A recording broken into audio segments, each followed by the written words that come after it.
జీవితంలో సమస్యలు లేనివాడు ప్రపంచంలో ఎవడూ లేడు. జీవితం ఉందంటే సమస్యలు ఉంటాయి. సమస్యని కూర్చుండిపోతావు. సమస్యని అవకాశంగా చూడు, దాంట్లో సొల్యూషన్ బయటకు వస్తుంది. అవునా కాదా? ప్రపంచంలోనే గొప్ప బాక్సింగ్ ఛాంపియన్ గా ఎదిగాడు. ఒక్కొక్క గేమ్ గెలుస్తుంటే మిలియన్ల డాలర్ వచ్చి పడేది. ఆ సమయంలో అతను ఒక అమ్మాయిని పెళ్లి చేసుకోవడం జరిగింది. ఆ తర్వాత ఏం జరిగిందో తెలుసా? తన భార్య ఇంట్రెస్ట్ భర్త మీద కాకుండా డబ్బు మీద వచ్చేసింది. ఇద్దరి మధ్యలో మనస్పర్ధలు డైవర్స్ అయిపోయింది. డిస్టర్బ్ అయిపోయి ఉన్నాడు. అంతలోనే మైక్ టైసన్ యొక్క మేనేజర్ అకౌంట్స్ లో మొత్తం తప్పుడు లెక్కలు చూపించి పూర్తిగా మైక్ టైసన్ ని లాస్ చేసేస్తాడు. అంతేకాదు, కొంతమంది అతనంటే పడని వారు అతని మీద రేప్ కేసు బనాయించేసి అతని జైలు పాలు చేస్తారు. మైక్ టైసన్ 6 సంవత్సరాలు జైలు శిక్ష పడుతుంది. ఇన్ని సంవత్సరాలు ఒక ఛాంపియన్ గా మారిన తర్వాత ఎలాంటి పరిస్థితులు ఎదురయ్యాయి? మళ్ళీ జైలుకి వెళ్ళాల్సిన పరిస్థితి. జైల్లోకి వెళ్ళిన తర్వాత ఆలోచించడం మొదలుపెట్టాడు. అసలు ఏంటి జీవితం? పేదరికం చూశాను, డబ్బు చూశాను. ఏదో రోజు చనిపోవాల్సింది కదా. అసలు జీవిత పరమార్థం ఏంటి? జీవిత లక్ష్యం ఏంటి?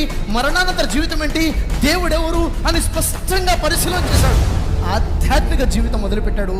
మైక్ టైసన్ కాస్త మలిక్ అబ్దుల్ అజీజ్ గా మారిపోయాడు. అంతేకాదు, తనలో వచ్చిన గుడ్ బిహేవియర్ వల్ల 6 సంవత్సరాల శిక్ష కాస్త 3 సంవత్సరాలకు తగ్గించేసి 3 సంవత్సరాల తర్వాత ఆయన రిలీజ్ చేయడం జరిగింది. బయటకు వచ్చాడు. 29 సంవత్సరాల వయసులో తిరిగి వరల్డ్ ఛాంపియన్ బాక్సింగ్ లో పాల్గొన్నాడు. WBA world boxing association, world boxing council తరఫు నుంచి మళ్ళీ వరల్డ్ ఛాంపియన్ బాక్సర్ గా నిలబడ్డాడు. అంటే దేశంలోనే అతిపెద్ద క్రిమినల్ గా మారే ఒక వ్యక్తికి విజన్ ఇవ్వడం ద్వారా ఛాంపియన్ గా మారలేదా? ఈరోజు మన భారతదేశం కూడా ఉంది. మన భారతదేశంలో అలాంటి టాలెంట్స్ ఉన్న వాళ్ళు లేరా? వాళ్ళని ఛాంపియన్స్ గా మార్చే ప్రయత్నం మనం చేస్తున్నామా? క్రిమినల్స్ గా మారిపోని వదిలేస్తున్నామా? మన భారతదేశంలో ఎలాంటి యువత ఉంది, ఎలాంటి స్కిల్స్ వాళ్ళల్లో ఉన్నాయి?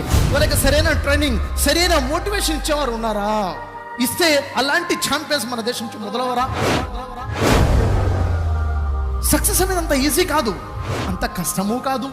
గొప్ప స్థాయికి వెళ్ళిన తర్వాత కూడా అనుకోని అనర్థాలు రావచ్చు. అయినప్పటికీ నేను మిమ్మల్ని మీరు నిలదొక్కుకోగలగాలి.